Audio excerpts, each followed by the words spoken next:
अच्छा, तो बुलेदी साहब, आप लोग ये कंसेंसस जो है बिल पास करने के बाद कैसे बना रहे हैं? आप लोग क्या कोई मुशावरत नहीं करते, कोई बात नहीं करते? जिस तरह सनाउल्लाह बलोच साहब शिकायत कर रहे हैं, वो कहते हैं कि जी जब दस्तखत हुए इस बिल के ऊपर तो आपके कोई रिप्रेजेंटेशन भी वहाँ पे नहीं थी, तो वो कहते हैं कि बिल तो आपने बनाया नहीं है, बिल तो आपको आया सेंटर से।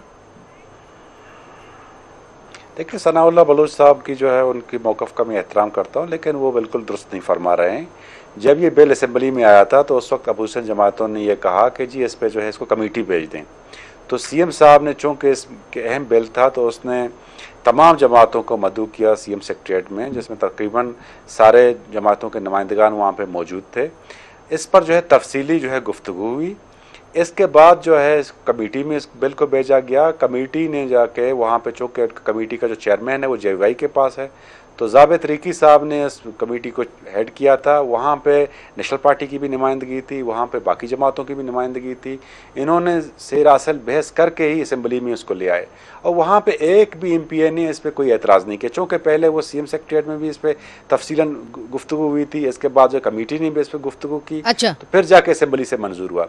इसके बाद जब हमारे कुछ पार्टियों ने एतराज़ किया तो सीएम साहब ने तमाम पार्टियों को ख़त अरसाल किया है, इसमें इंक्लूडिंग आजी लश्करी रईसानी साहब और बाकी अख्तर मेंगल साहब की पार्टी, नेशनल पार्टी और जितने भी पोलिटिकल पार्टी। आपका कहना ये है कि पहले वो कुछ बोले नहीं, फिर बाद में एतराज़ आया, आपका ये कहना है?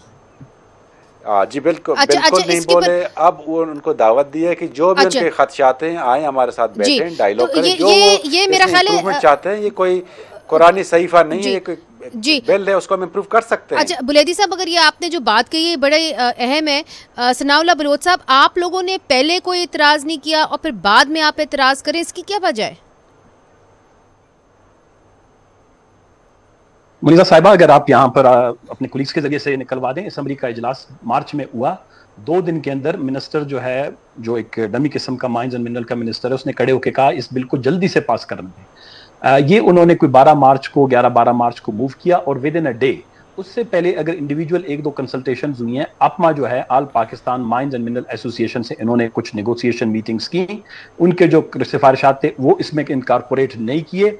इस बिल को as it is federal government ने भेजा। ये 12 मार्च को मंजूर हुआ। इसकी बुनियादी वजह मैं आपको इसकी लिंकेज बताऊं, कंटेक्स्ट क्या है।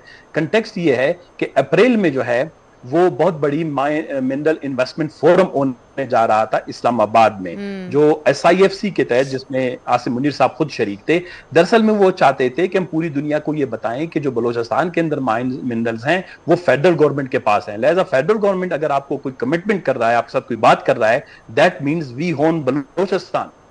बलोचिस्तान की अपनी कोई हैसियत नहीं है। वो एक मैसेज करवाना चाह रहे थे। वो फिर KPK में भेजा गया, तो KPK ने उसको मंजूर नहीं किया।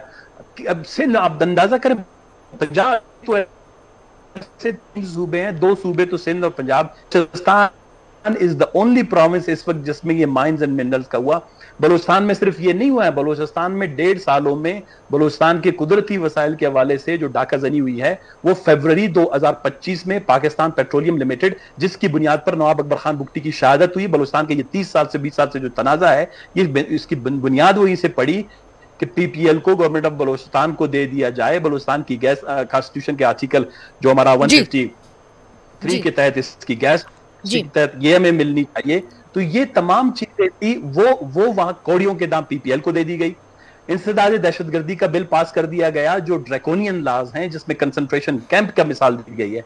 इसके बाद उन्होंने जो है अभी ये जो लेवीज और पुलिस वाला है, ए और बे एरिया के हवाले से, जो बलूचिस्तान का जो एक किस्म का बड़ा फैब्रिक है लॉ एंड ऑर्डर का, दो इट्स वेरी फ्रजाइल नाउ, खत्म हो गया because of the illegitimate political representation and assemblies। तो कहने का मकसद ये है कि ये जो इसका कंटेक्स्ट ये था कि बलूचिस्तान को हमेशा जो एक कॉलोनी के तौर पर ट्रीट किया जा रहा है। ये माइंस एंड मिनरल का बिल पास करवा दिया गया।